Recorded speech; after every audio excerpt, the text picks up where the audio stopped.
İstanbul, fetihle müjdelenen, çağ kapatıp yepyeni bir çağ açan kadim şehir. Güzelliğiyle dillere destan, dünyanın başkenti. Ve bu şehri çevreleyen surların öte yanında tarihle yoğrulmuş ve güzelliklerini günümüze kadar saklamayı başarmış Zeytinburnu.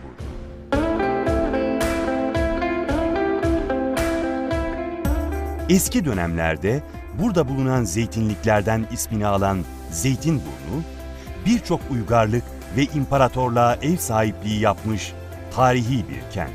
Denizi, surları, tarihi, yemyeşil parkları, meydanları ve güler yüzlü insanlarıyla Zeytinburnu size mutluluk vaat ediyor.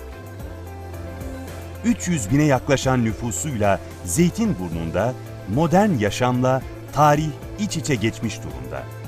Burada hangi sokakta gezerseniz gezin, karşınıza mutlaka bir tarih çıkacaktır. Merkez Efendi Türbesi ve Tekkesi, 14 dönüm alan üzerine kurulmuş Zeytinburnu Tıbbi Bitkiler Bahçesi, dini ve kültürel özellikleriyle Meryem Ana Manastırı, İstanbul'un en eski mezarlıklarından Kozlu Mezarlığı, İstanbul'un manevi sahiplerinden Seyit Nizam Türbesi, tarihi ve kültürüyle Yenikapı Mevlevihanesi, Zeytinburnu'ndaki kardeşliğin simgelerinden Surp Pırgiç Ermeni Hastanesi, İstanbul'un ilk Türk camisi Kazlıçeşme Fatih Camii, farklı renklerin bir araya geldiği 15 Temmuz Meydanı.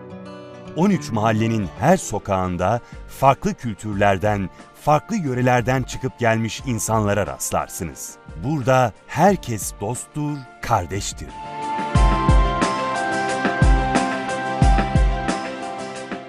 Ve İstanbul'un en güzel ilçelerinden biri olan Zeytinburnu'na varlıklarıyla renk ve güç katan Doğu Türkistanlılar, yani Uygurlar.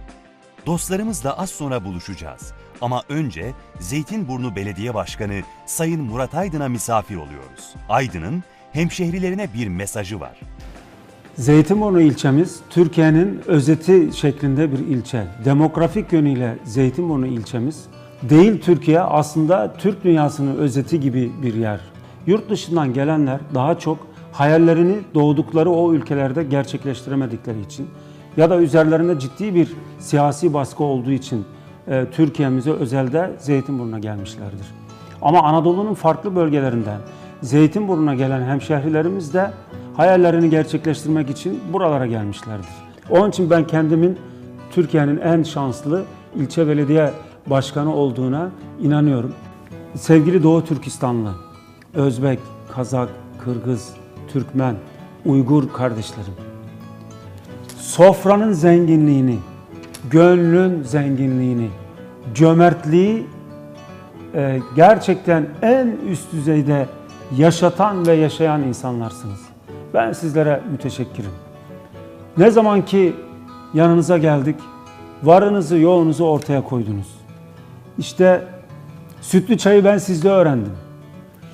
Ne var ne yok hepsini ikram olarak misafire sunmayı sizde gördük. Anadolu insanında vardır ama sizde bu zenginlik çok daha üst düzeyde. Bu zenginlikleri Zeytinburnu'nda bize yaşattınız. Ben sizlere çok teşekkür ediyorum. Biz istedik ki Anadolu'daki kültürümüz, Zeytinburnu'nda yaşayan hemşehrilerimizin geldiği coğrafyalardaki kültürümüz unutulmasın, büyük kültürümüze, ülkemizin kültürüne katkı vermeye devam etsin. Biz burada ürettiğimiz hizmetleri halkımızdan aldığımız destekle gerçekleştiriyoruz. Sizlere müteşekkiriz. Çok çok teşekkür ediyorum. Şimdi de Doğu Türkistan'da çektikleri sıkıntıları geride bırakıp Zeytinburnu'nda mutlu bir yaşam süren Uygur kardeşlerimizin bir araya geldiği derneklerindeyiz. Bütün faaliyetlerimizin cevheri, yani esas güçlü bir şeysi burada oluyor, bizim Doğu Türkistan Maarif Derneği'nin çalışması. O nedenle bizim eğitimden başladık. Bütün ta anaokuldan itibaren doktoraya kadar olan bütün eğitim merhalelerini biz derneğimiz ve kardeş vakıf çalışmalarımız var bizim derneğimizin. Bu aracılığıyla bizim Doğu Türkistan'dan gelen veya burada büyümekte olan neslimizin iyi yetişmesini sağlamak için onlara burs vermek, onların eğitim müesseselerine girmeleri ve diğer bütün ihtiyaçlarını karşılamak için elimizden geleni yapıyoruz. Bizim Zeytinburnu Belediye'mizin Sayın Murat Aydın Başkanımız, biz bu dernek kurulduğundan itibaren resmi bütün ilişkilerimizle çok yakından ilgilendi. Ciddi destekleri oldu. Biz Türkiye'nin dışında çeşitli bölgelere gittiğimiz bütün faaliyetlerde beraber Zeytinburnu'nun bize sunduğu, belediyenin sunduğu hizmetlerinden güzel bir şekilde yararlanıyoruz. Bundan dolayı kendisine Doğu Türkistan Camiası adına çok minnet ve şükranlarımızı sunuyoruz. Dernekten çıkıyor ve bizi bekleyen uzun yolculuk için ilk adımımızı atıyoruz. Doğu Türkistan'ın başkenti Urumçi'ye İstanbul'dan 6 saatlik bir uçuşla ulaşabilirsiniz. 1.650.000 kilometrekare yüz ölçümüne sahip olan Doğu Türkistan'ın nüfusu 22 milyon. Doğu Türkistan, Asya kıtasının tam ortasında bulunur. Güneyde Pakistan, Hindistan, Keşmir ve Tibet, güneybatı ve batıda Afganistan ve Batı Türkistan, kuzeyde Sibirya ve kuzeydoğuda Çin ve Moğolistan'la çevrilidir. Doğu Türkistan, coğrafi olarak 3 bölgeye ayrılır. Urumçi, Gulca ve Karamay'ı içine alan Çungarya Havzası. Turfan Havzası'nı içinde barındıran Tanrı Dağları bölgesi ve Kaşgar, Yarkent, Hotan ve Aksu'nun içinde bulunduğu tarım havzasıdır. Çinlilerin 1949 yılından bu yana Şinciyan yani Yeni Topraklar olarak adlandırdığı Uygur Özerk Bölgesi çok uzun yıllardır Çin yönetiminin baskısı altında sıkıntılar çekiyor. Uygurlar, Türk kavimler arasında pek çok ilgi gerçekleştirmiştir. Uygurlar, yerleşik düzene geçen ilk Türk topluluğudur. 10. yüzyılın sonlarında Karahanlı hükümdarı Abdülkerim Satuk Buğra Han önderliğinde İslamiyet'e geçen ilk Türk kavmidir. Bu bereketli topraklar Ahmet Yesevi, Şah Nakşibendi, İbn Sina, Farabi, Harezmi, Ulu Bey, Abdülkerim Satuk Buğra Han, Yusuf Has Hacip, Kaşgarlı Mahmud ve Ahmet Yükneki gibi ilim, bilim ve gönül adamlarını yetiştirmiştir. Bölgeye geldiğinizde atalarımızın köklerini, kazandıkları büyük zaferleri görüyor, çektikleri sıkıntıları yüreğinizde hissediyorsunuz. Bu bilgilerin ardından hazırsanız gezimize başlayalım. İlk durağımız Uygur Özerk Bölgesi'nin idari başkenti Urumçi. Türkistan coğrafyası için büyük öneme sahip İpek Yolu'nun o dönemlerdeki sıradan duraklarından olan Urumçi, günümüzde ise ticaret hayatından çok farklı bir yere sahip.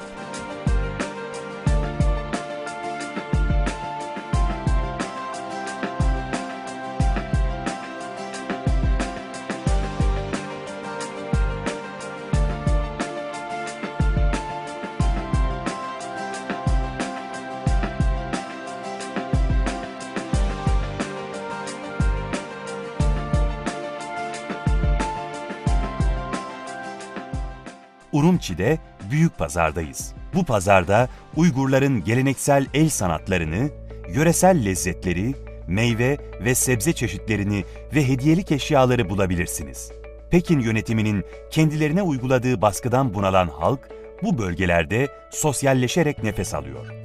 Burada halk ne yazık ki özerk bir bölge olmasına rağmen Çin'in çizdiği çerçeveler dışına çıkamıyor.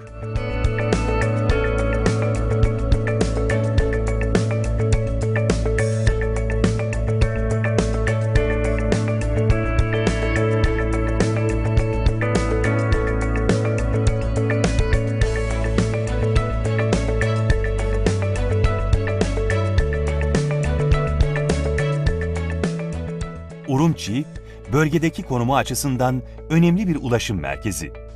Modern hava ve demiryolu ağlarıyla çevrelenen Urumçi, Çin'in Avrasya üzerinden batıya ve Hint Yarımadası'na ulaşmasını sağlıyor. Urumçi'de ayrıca zengin yeraltı kaynakları ve tarım potansiyeli mevcut. Çin'in petrol ihtiyacının 1/3'ünü, doğalgaz ihtiyacının da %40'ını karşılayan Urumçi'de zengin altın ve uranyum kaynakları da bulunuyor. Ancak nüfusu 4 milyonu bulan Urumçi'de son yapılan yatırımlar ve izlenen politika sonucunda Uygurlar azınlık durumuna düşmüş. Yüzyıllardır bölgede bulunan kadim kültürün özellikleri ne yazık ki yavaş yavaş müzelerin tozlu raflarına kalkıyor.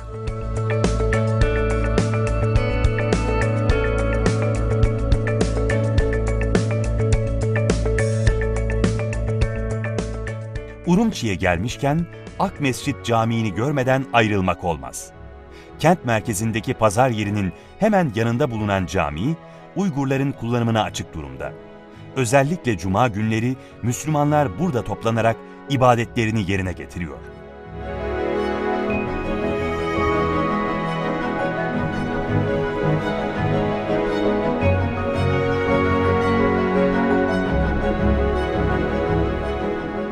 Urumçi'den sonraki durağımız Doğu Türkistan'ın medeniyet merkezi Kaşgar.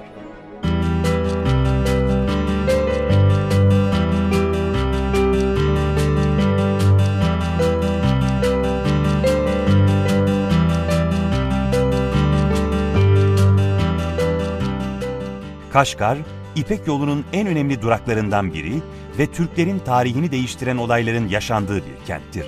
Kaşgar, İslamiyet'i kabul eden ilk Türk devleti olan Karahanlıların başkentidir. Burası Yusuf Has Hacib'in Kaşgarlı Mahmud'un yurdudur. Kaşgar'da gezerken dolaştığınız her sokak sizi farklı zaman dilimlerine taşır. 1000 yıldan fazla bir tarihe sahip Kaşgar'da her döneme ait izleri bulmanız mümkün. Ve buradaki insanlar 4000 kilometre uzaklıkta olmamıza rağmen hala bizim kardeşimiz.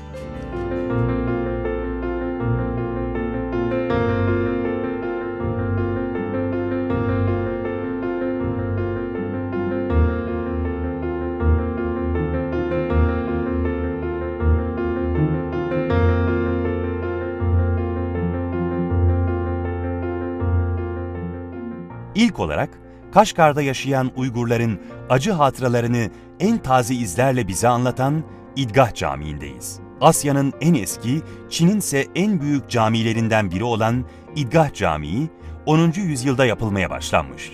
Ancak 15. yüzyılda Saksiz Mirza tarafından tamamlanabilmiştir. İdgah Camii, özellikle cuma günleri 20.000'den fazla Uygur Türk'ünün ibadet için buluştuğu eşsiz bir mekan. Bu cami, özgürlük mücadelelerinin sürdüğü ve zaman zaman protestoların merkezi konumunda.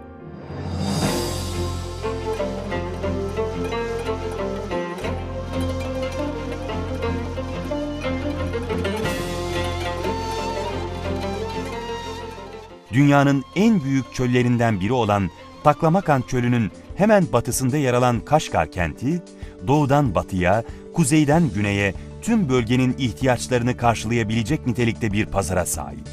İpek Yolu'nun mirasına sahip çıkan Kaşgar'daki bu pazarda ipekten yeşim taşına, baharattan çöl koşullarında ihtiyaç duyulabilecek araç gereçlere kadar her şeyi bulmak mümkün. Doğu Türkistan'da ve Kaşgar'da hayvan pazarları ve özellikle gece pazarları halkın ilgi gösterdiği alanlar.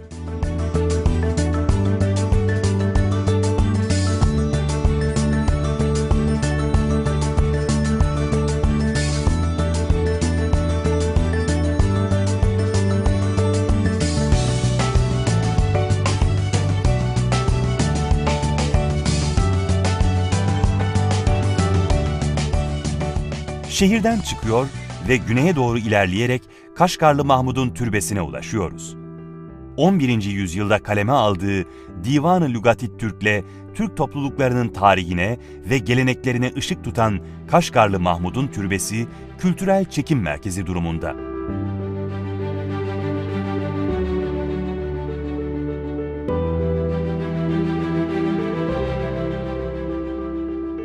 Bin yıl öncesinin dünyaya ışık saçan kenti Kaşgar, Yusuf Has Hacib'in Kutatgu Bilik yani kutlu bilgi eserleriyle ünlenmiştir.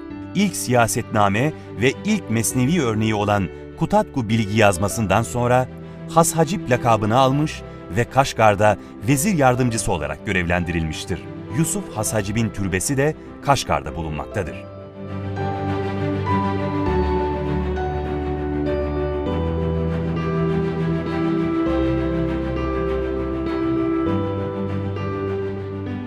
Kaşgar'dan sonraki durağımızsa Turfan. Doğu Türkistan'ın en sıcak bölgesi olan Turfan Havzası, Tanrı Dağları'nın eriyen karlarının buz gibi sularıyla beslenerek dünyanın en güzel üzüm ve kavunlarını yetiştirir.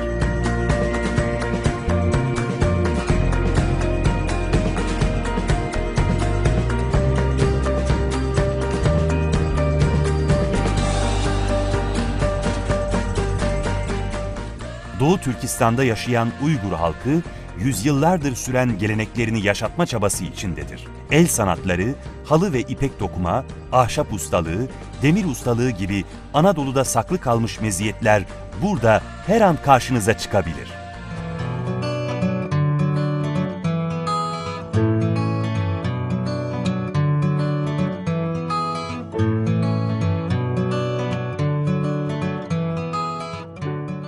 ...14 harfli Türkçe bir alfabe oluşturan, matbaa kullanan kavimlerden olan Uygurların kağıt merkezi ise Hotan'dır. Tamamen el emeğiyle üretilen kağıtlar, Doğu Türkistan ve Uygurların farklı bir sanatı olarak karşımıza çıkıyor.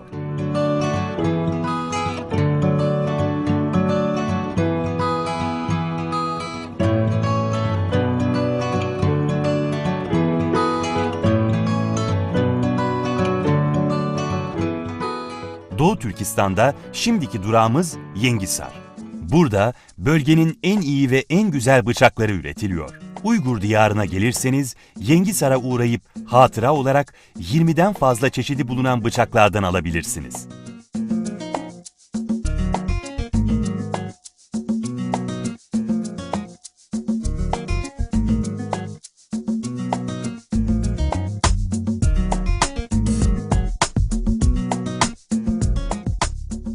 Az önce de söylediğimiz gibi Uygurlar ellerinden geldiğince gelenek ve göreneklerini yaşatmaya çalışıyorlar. Bunlardan biri de düğün törenleri. Özellikle Türk toplumlarında büyük öneme sahip olan evlilik, öncesi ve sonrasındaki tüm ritüelleriyle Uygurlar için de özel bir anlam taşıyor.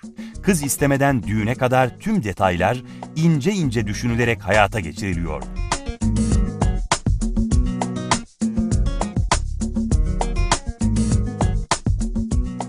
Uygur kültürünün en net biçimde yaşatıldığı alanlardan biri müzik. Geleneksel Uygur sazı dütarla türküler söyleyen ve geçmişin hatıralarını günümüze taşıyan sanatçılardan biri Abdurrahim Heyit.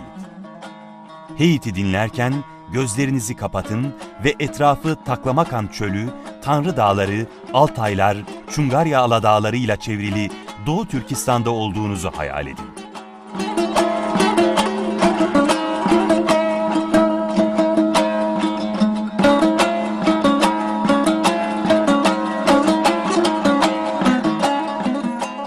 Müzikten bahsedip danstan bahsetmemek olmaz. Uygurların yüzyıllardan bu yana kendilerini anlattıkları geleneksel dansları meşrep. Meşrep'te uçarcasına atılan adımlar yaşama sevincini yansıtıyor. Uygurlar bir araya gelerek mutluluğu paylaşıyor.